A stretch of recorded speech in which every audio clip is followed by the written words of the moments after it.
9,500 अरब रुपए का बजट आज पेश किया जाएगा। वज़ीर ख़जाना मिफ्ता इस्माइल आज कौमी असम्बली में बजट पेश करेंगे। 4200 अरब रुपए की सबसे बड़ी रकम कर्जों की वापसी के लिए मुख्तस कर दी गई। 3500 अरब रुपए बैरूनी कर्जदारों को अदा किए जाएंगे। 700 अरब रुपए मुल्की कर्जों की अदायगी के लिए रखे जाएंगे। तरक्याती बजट के लिए सिर्फ 700 अरब रुपए बचेंगे। FBR की टैक्स वसूलियों का हदफ 7,255 अरब रुपए मुकर्रर। मुल्की आमदनी में से 4,900 अरब रुपए वफाकी हुकूमत को मिलेंगे। सूबाई हुकूमतों को ग्रांट्स और NFC पूल से 4,100 अरब रुपए मिलेंगे।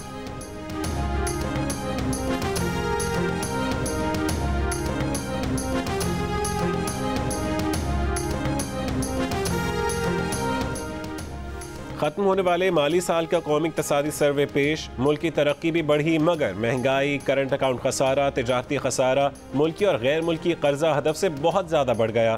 मुल्क की तरक्की का हदफ 4.8% रखा गया था मगर तरक्की हदफ से बढ़कर 6% हो गई। ज़राअत, सनत और खिदमात तीनों शोबों में तरक्की हदफ से ज़्यादा रही, तहम महंगाई भी हदफ से ज़्यादा बढ़ गई। महंगाई की शरह 8% रखने का हदफ था मगर वो बढ़ती हुई 13.3% तक जा पहुँची। करंट अकाउंट खसारा कम रखने का हदफ पूरा ना हुआ। दरामदात और बरामदात के दरमियान खला 28 अरब 43 करोड़ डॉलर तक महदूद रखना चाहा था। यह खला बढ़ता हुआ 43 अरब 33 करोड़ डॉलर से तजावुज़ कर गया। सरमायाकारी का हदफ पूरा ना हुआ। मवेशियों की तादाद में 19 लाख का इजाफा हुआ। PTI हुकूमत के खात्मे तक पाकिस्तान का मजमूई कर्जा 44,000 अरब रुपए से तजावुज़ कर चुका। इसमें से मकामी कर्जा 28,000 और बैरूनी कर्जा 16,290 अरब रुपए तक जा पहुँचा। पिछली हुकूमत ने अपने आखिरी 9 महीने में मजीद 2,689 अरब रुपए गैर मुल्की कर्जा और मजीद 1,811 अरब रुपए मुल्की कर्जा ले लिया।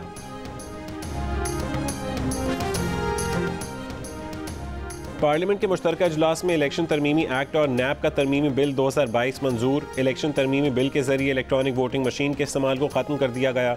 ओवरसीज़ पाकिस्तानी को इंटरनेट वोटिंग के जरिए वोट देने का इख्तियार वापस ले लिया गया। NAP तरमीमी बिल में NAP के इख्तियारात महदूद, अब बारे सबूत मुलजिम के बजाय NAP पर होगा। सदर मुमलिकत आरिफ अलवी ने NAP और इलेक्शन तरमीमी बिल मंजूरी के बगैर वफाकी हुकूमत को वापस भिजवा दिए थे। वफाक को दोनों तरमीमी बिल्स पर नजरसानी की हिदायत की थी। इकोनॉमिक सर्वे में हमारी हुकूमत की कारकर्दगी सामने आ गई। मौजूदा हुकूमत में खौफ है कि कहीं मुल्क डिफ़ॉल्ट न कर जाए। मुआशी सर्वे पर चेयरमैन PTI इमरान खान का इजहार ख्याल। कहा कि नून लीग जो GDP छोड़कर गई थी उन्होंने उसे बरकरार रखा। उनका सबसे बड़ा कारनामा निचले तबके को तहफ़्फ़ुज़ देना था। उनके 3.5 साल में पेट्रोल 55 रुपये बढ़ा, लेकिन मौजूदा हुकूमत ने सिर्फ 10 रोज़ में 60 रुपये फ़ी लीटर कीमत बढ़ा दी। आवाम को अभी पता चलेगा कि असल महंगाई क्या है।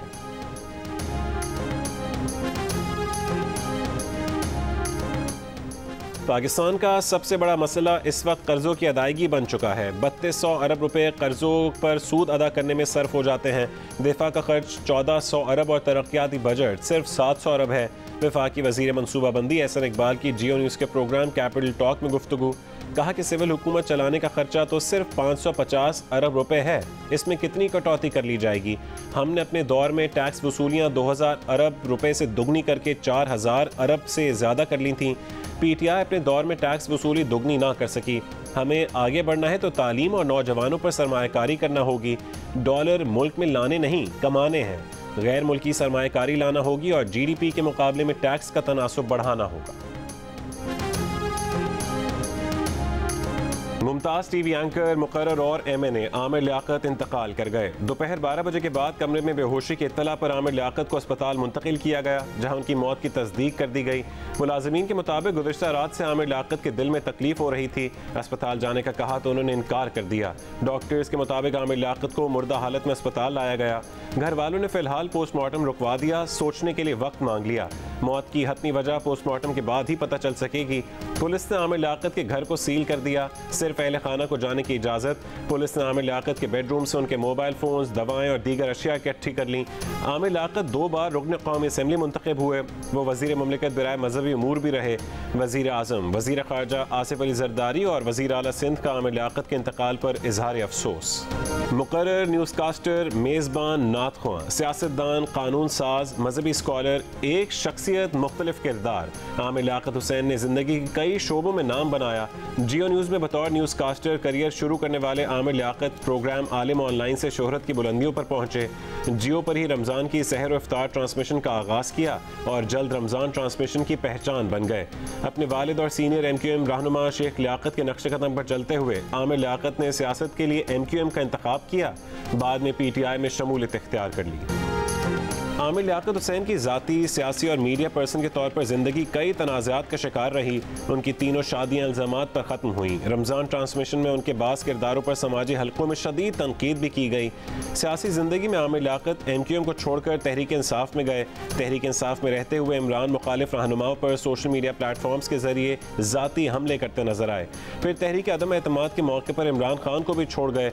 इमरान खान पर भी इल्ज़ामात की बौछार की। ज़ाती ज़िंदगी में पहली बीवी ने दूसरी शादी करने पर आमिर लियाकत से अलहदगी इख्तियार कर ली। फिर तूबा अनवर ने भी आमिर लियाकत से खुला ले ली थी, जिसके बाद आमिर लियाकत ने तीसरी शादी की, लेकिन चंद महीने बाद ही तीसरी बीवी दानिया शाह ने खुला का दावा तशद्दुद के इल्ज़ामात के साथ दायर किया। आमिर लियाकत पर तशद्दुद करने के साथ नशे के इल्ज़ामात भी आयद किए, जिस पर आमिर लियाकत ने भी जवाबी इल्ज़ामात लगाए। माहिर नफ्सियात डॉक्टर अज़मा का कहना है कि लोगों की नापसंदीदगी और मुस्तरद किया जाना तन्हाई और जहनी दबाव की तरफ ले जाता है। आमिर लियाकत से करीबी ताल्लुक़ रखने वाले मौलाना कौकब नूरानी उकाड़वी ने बताया कि आमिर लियाकत की पहली बीवी से मामला बिगड़ने पर वो बहुत नाराज़ हुए। कोशिश यही थी कि संभल जाए। कुछ ऐसी बातें हुई, उनको समझाया तो वो शायद उस वक्त उस मरहले पे पहुंच गए थे कि वो फिर अपने आप को काबू ना रख सके। कोशिश यही थी कि ये शख्स किसी तरह संभल जाए। समटाइम ये होता है कि जब एक्सेप्टेंस नहीं मिलती है ना, रिजेक्शन मिलना शुरू हो जाती है, क्रिटिसिज्म मिलना शुरू हो जाता है, डिस्क्रिमिनेशन होना शुरू हो जाती है, तो वो चीज़ फिर आपके साइकोलॉजिकली आपको डिस्ट्रेस करती है, आइसोलेशन की तरफ ले जाती है और फर्दर ये आइसोलेशन, डिस्ट्रेस, ये आपको डिप्रेशन की तरफ ले जाता है। PTV ने लाहौर हाई कोर्ट में PSL के नशरियाती हुकूक ARY को देने के मुआहदे में बेज़ाब्तगियों का इंकशाफ कर दिया। सरकारी TV ने तस्लीम किया कि ARY को नशरियाती हुकूक देने के हवाले से क़वायद व ज़वाबित से इनहराफ किया गया। PTV के वकील ने कहा कि वो अगली समाअत तक तमाम दस्तावेज़ात पेश कर देंगे।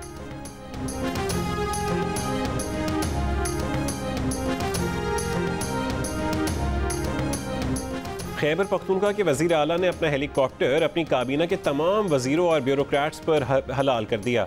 इस सिलसिले में बिल खैबर पख्तूनख्वा असेंबली में आज पेश किया जाएगा।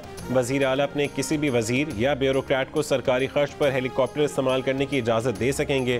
कानून में तरमीम से कबल सरकारी हेलीकॉप्टर के इस्तेमाल का इख्तियार सिर्फ वज़ीर आला को था। शहबाज शरीफ साहब KPK के अवाम को सस्ता आटा और रिलीफ फराम करने की कोशिश कर रहे हैं और KPK का वज़ीर आला और KPK का जो हुकूमत है वो इमरान खान को रिलीफ पहुंचाने की कोशिश कर रही है। ये है फ़र्क। वो सारा कुछ जो है ना, वो बनी गाला नहीं, उसका नाम मनी गाला होना चाहिए। वो सब जो रिलीफ है वो मनी गाला जा रही है। बनी गाला मनी गाला बना हुआ था। टैक्स पेयर्स का सारा पैसा वहीं गया। मरीम नवाज का दावा। मीडिया से गुफ्तगू में कहा कि इमरान खान को हुकूमत जाने का 4 महीने पहले पता चल गया था, फिर भी साजिश का ड्रामा रचाकर मुल्क को फितना फसाद में झोंकने की कोशिश की। शेख रशीद के बयान पर आंखें खुल जानी चाहिए। उनके बड़े पार्टी लीडर कह रहे हैं कि ये पागल आदमी है, फिर क्यों इसे मुल्क में फितना फसाद की इजाज़त दी हुई है। मरीम नवाज ने कहा कि रिटायर्ड फौजियों को सियासत का शौक है तो अपने तमगे और टाइटल इदारे को वापस करके किसी सियासी जमात में शमूलियत का ऐलान करें।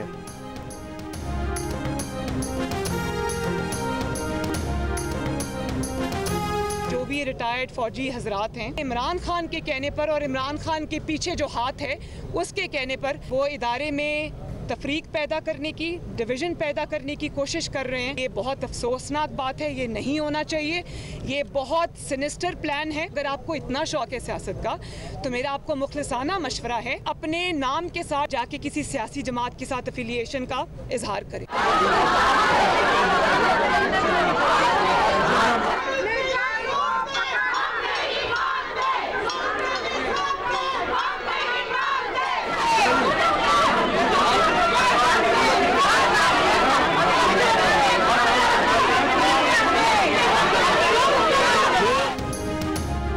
PTI के अरकान का पार्लियामेंट हाउस के बाहर एहतजाज। आलिया हमजा मलिक पार्लियामेंट के दरवाजे पर चढ़ गईं।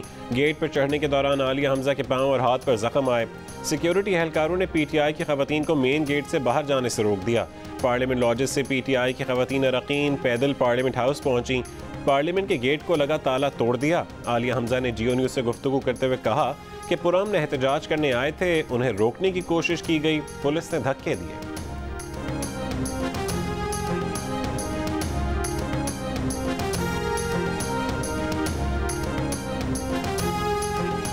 वज़ीर इत्तलात मरियम औरंगज़ेब की तहरीक इंसाफ पर कड़ी तनकीद। कहा कि इमरान खान ने 4 साल मुल्क दुश्मन बजट दिया, अब कानून को हाथ में लेने वाला कानून के दायरे में आएगा। तहरीक इंसाफ की खवातीन के एहतजाज पर रद्द-ए-अमल में कहा कि पार्लियामेंट के सामने तमाशे ना करें, पार्लियामेंट में संजीदा इक़दामात होते हैं। वज़ीर आला बलोचिस्तान का आग लगे ऑयल टैंकर को आबादी से दूर ले जाने वाले ड्राइवर के लिए 5 लाख रुपए का इनाम। ऑयल टैंकर में आग लगने का वाक़या 2 रोज़ कबल कम्बरानी रोड पर पेश आया था। पेट्रोल पंप पर खड़े ऑयल टैंकर में अचानक आग भड़क उठी थी।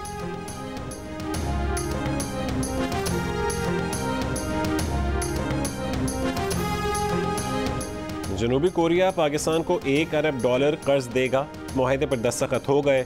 वजारत इक़्तिसादी उमूर के मुताबिक जनूबी कोरिया $1 अरब तक की तवील मुद्दती इंतहाई रियायती फाइनेंसिंग करेगा। जनूबी कोरिया की IT, सेहत, मवासिलात, ज़राअत और तवानाई मनसूबों की तकमील की यकीन दहानी।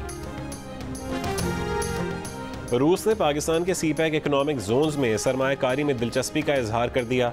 कराची में रूसी कौंसल जनरल ने कहा है कि यूक्रेन जंग के बायस पाकिस्तान से रूसी तिजारत में मुश्किलात हैं। इन मुश्किलात से कई तिजारती मंसूबे मुतासर हुए हैं। उन्होंने कहा कि पाकिस्तान रूस पर मगरबी पाबंदियों का हिस्सा नहीं बना, पाकिस्तान के इस फैसले की कदर करते हैं।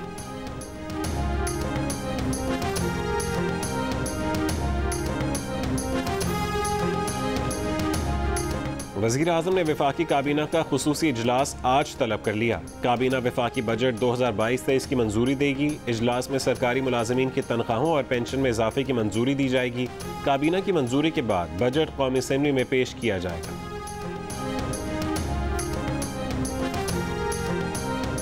हुकूमती इत्तेहादी जमातों के रहनुमाओं के एजाज़ में जरदारी हाउस में इशाइया।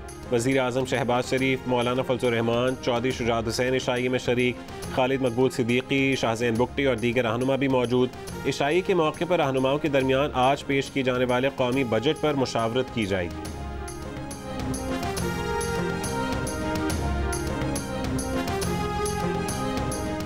रहनुमा तहरीक इंसाफ हमाद अजहर ने इक़्तिसादी सर्वे पर रद्द-ए-अमल देते हुए कहा है कि PTI ने रवा माली साल में तकरीबन तमाम मुआशी अहदाफ से तजावुज़ किया।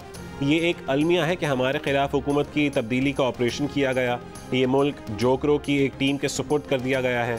जोकरों की हुकूमत ने सब कुछ तबाह कर दिया। बजट में क्या होगा, बजट में क्या होना चाहिए? जियो न्यूज़ के खुसूसी नशरियात में माहिरीन और तज्ज़ियाकारों ने मुतादिद आरा पेश की। टैक्स माहिर अशफाक यूसुफ तोला ने कहा है कि शनाख्ती कार्ड और पॉइंट ऑफ सेल का तजर्बा नाकाम हो गया। हुकूमत जब किसी भी लॉबी के दबाव में आएगी तो दुरुस्त टैक्स इकट्ठा नहीं होगा। साबिक सदर FPCCI ज़ुबैर तुफ़ैल ने कहा है कि जब तक IMF का पूरा टारगेट हासिल नहीं होगा वो आपको कुछ नहीं देगा। तज्ज़ियाकार फरहान बुखारी ने कहा कि माने या न माने मुल्क इलेक्शन मोड में चला गया है। सियासी बहस मईशत के इर्द गिर्द घूम रही है। हक़ाइक़ को जानना मुश्किल है। साबिक चेयरमैन FBR शब्बर जैदी ने बताया कि IMF की शराइत मानना पड़ेंगी, लेकिन आम आदमी की अशिया पर टैक्स बढ़ाना मुनासिब नहीं होगा।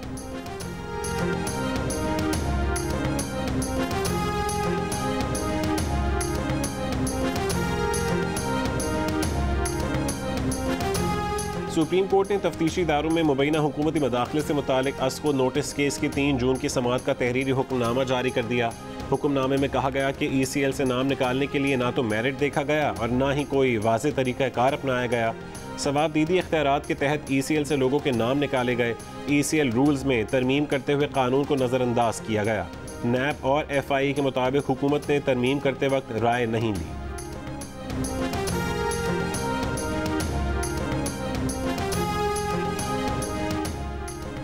किसी की ट्वीट्स या कहने पर बगावत नहीं होती। रियासत के और बहुत काम हैं। रियासती इदारे इन ट्वीट से बहुत ऊपर हैं। आपको पाकिस्तान आर्मी पर फ़ख्र होना चाहिए जो अपनी जानों के नजराने पेश कर रही है। क्या इस इदारे को किसी के कुछ कहने से फ़र्क पड़ेगा? रियासती इदारे अपने अमल और किरदार से अपनी इज्जत व वक़ार बनाते हैं। Chief justice Islamabad high court के रिमार्क्स, मुतनाज़िर ट्वीट्स करने वाली PTI सोशल मीडिया कारकुन मरियम मलिक को FIA में पेश होकर बयान रिकॉर्ड कराने की हिदायत। अदालत को बताया गया कि मरियम मलिक ने ट्वीट में पूरी कौम को इदारों के खिलाफ खड़ा होने का कहा, इंतशार फैलाने की कोशिश की। चीफ जस्टिस ने मुल्ज़िमा से कहा कि आपको पता होना चाहिए जो पार्लियामेंट में हुआ वो आइन के मुताबिक हुआ।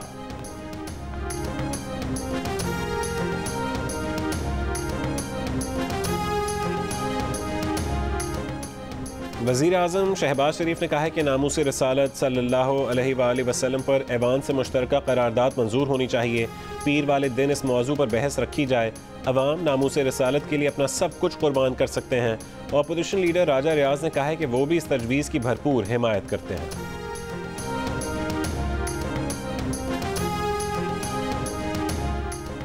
मुल्क के मुख्तलिफ शहरों में बिजली की लोड शेडिंग जारी। कराची में के इलेक्ट्रिक ने लोड शेडिंग से मुस्तस्ना इलाकों में भी लोड शेडिंग शुरू कर दी। शहर के मुख्तलिफ इलाकों में 6 से 18 घंटे बिजली गायब।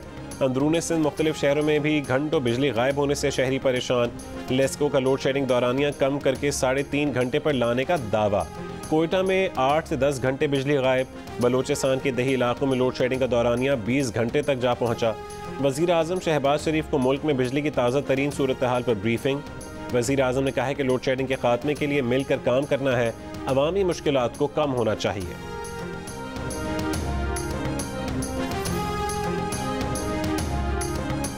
जून तक वो सारे सिख प्लांट्स जो इनकी इमरान खान की नाअहली बेहिसी की वजह से बंद थे, बुरी कारकर्दगी की वजह से बंद थे, उन सबको चला रहे, जिसमें K3, K2, लकी, सबा, भिक्की, साहिवाल कोल, पोर्ट कासिम कोल, ये सारे इंशाअल्लाह ताला हम शामिल कर रहे हैं। 30 जून तक बिजली के तमाम बीमार प्लांट्स चला दिए जाएंगे। मरियम नवाज का ऐलान। मीडिया से गुफ्तगू में कहा है कि जून जुलाई के महीने में 5000 मेगावाट से ज़्यादा बिजली आ जाएगी। हम सिर्फ रो नहीं रहे, काम शुरू किया है। गैर फाल प्लांट पिछले 4 साल में नहीं चले, हुकूमत ने 2 महीने में चला दिए। इमरान खान हुकूमत इतनी नाअहल थी कि बने बनाए कारखाने नहीं चला सकी। इमरान खान मईशत को ICU में फेंक कर चले गए, बारूदी सुरंगें बिछा कर गए।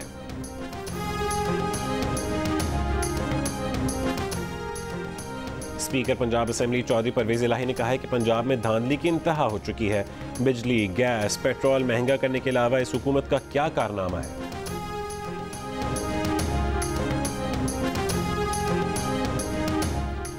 भारत में गुस्ताखाना बयानात के खिलाफ जमात इस्लामी के इस्लामाबाद में रैली। एहतजाज के लिए भारतीय हाई कमीशन तक जाने की कोशिश। पुलिस और कारकुन आमने सामने आ गए। अमीर जमात इस्लामी सिराजुल हक कहते हैं कि गुस्ताखाना बयान पर इस्लामी ममालिक भारतीय सफ़ीरों को अपने ममालिक से निकालें। OIC का इजलास बुलाकर भारत से एहतजाज किया जाए।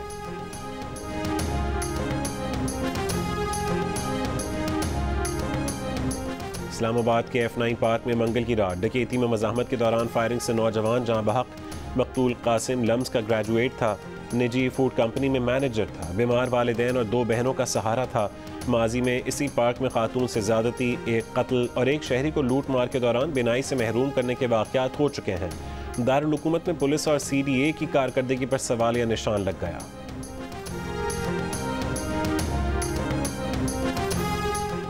तहरीक इंसाफ के 3.5 साल के दौर में 43% शहरियों ने अपने माली हालात मज़ीद ख़राब होने का इंकशाफ किया।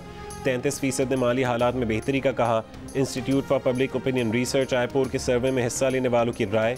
55% शहरियों का वज़ीर आज़म शहबाज शरीफ से महंगाई को सबसे पहले कंट्रोल करने का मुतालबा। 7% ने गुर्बत, जबकि 7% ने ही बेरोज़गारी को काबू करने का मशवरा दिया।